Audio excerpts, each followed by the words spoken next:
Student, आज हम CSV file format के बारे में पढ़ेंगे। CSV stand for comma separated values. CSV का जो फुल फॉर्म है उसका फुल फॉर्म है comma separated, C for comma, S for separated, V for values, comma separated values. As the name suggests, it is a kind of file in which values are separated by commas. सारी values जो है comma से separate हो जाती है इसमें। जैसे in one of the simplest way to store the data in textual format as a series of comma separated values. एक पूरी लिस्ट अगर हम जैसे एग्जांपल में दिख रहे हैं, फॉर एग्जांपल बिलो देखो, is a line of weather data. ये वेदर डेटा की एक लाइन है on which we are going to work in this article. देखो इसमें क्या कहा है, ये 2014-15 में कुछ वेदर रिपोर्ट्स हैं, तो एक सीरीज़ में हमने कॉमा से सेपरेट करके वैल्यूज़ लिख दी हैं, तो ऐसी वैल्यूज़ को हम कॉमा सेपरेटेड वैल्यूज़ कहते हैं। तो CSV मतलब कॉमा सेपरेटेड वैल्यूज़ की फॉर्मेट में अगर कोई फाइल आती है तो ऐसे फॉर्मेट को हम कॉमा सेपरेटेड वैल्यूज़ का फॉर्मेट कहते हैं, CSV फाइल कहते हैं। This is the weather data. ठीक है, तो इसमें थोड़ा सा डेटा हम स्टार्ट कर रहे हैं। तो it is CSV format data. ठीक है,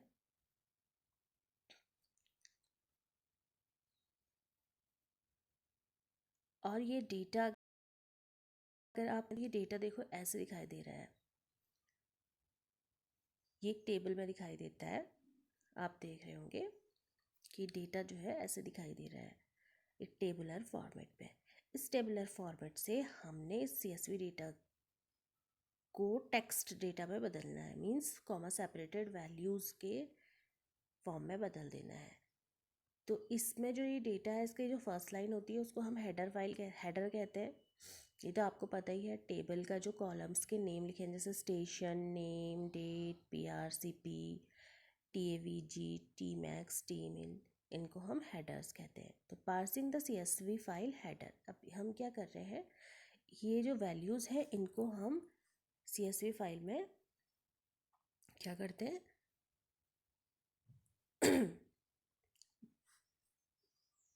we can easily pass the values and extract the required information using the Python's CSV module।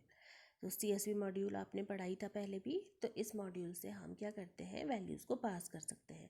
कैसे? Let's start by analyzing the first line of the file which contain the headers used for data. तो सबसे पहले हम क्या करेंगे, create a Python file name weather data dot py नाम की एक फ़ाइल को हम क्रिएट करेंगे। ठीक है, फिर राइट द फॉलोइंग स्टेटमेंट। क्या स्टेटमेंट लिखना है, CSV मॉड्यूल हमने इंपोर्ट करना है। इंपोर्ट करने के लिए तो हम लिखते हैं इंपोर्ट CSV, तो CSV मॉड्यूल हमारा इंपोर्ट हो जाता है। फिर डाउनलोड द डेटा फाइल।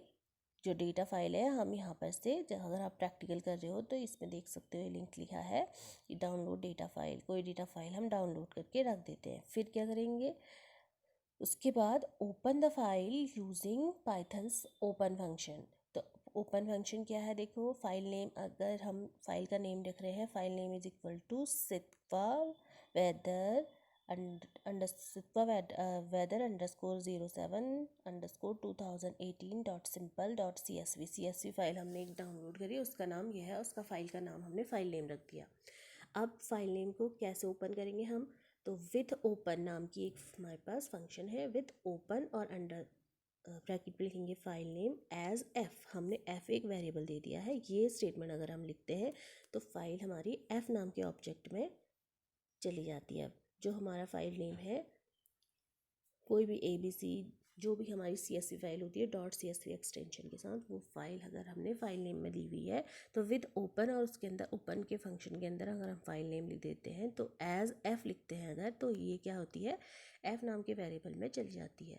फिर हम लिखेंगे रीडर इक्वल टू CSV.reader। तो after importing the CSV module we store the file in the variable file name. We then open the file using open function and store the result file object in f. Next, फिर हम क्या करेंगे, we have called the reader function। तो हम लिखेंगे reader equal to CSV.reader। हम लिखेंगे CSV.reader। तो ये क्या होगी, लाइन नंबर 1 में देखो कोड की, तो रीडर इक्वल टू CSV.reader और फंक्शन के अंदर हमने f लिख लिया। तो f नाम के ऑब्जेक्ट में जितनी भी फाइल थी वो रीडर नाम के फंक्शन में जा करके रीड होने लगी CSV फाइल और रीडर नाम के वेरिएबल में आ गई।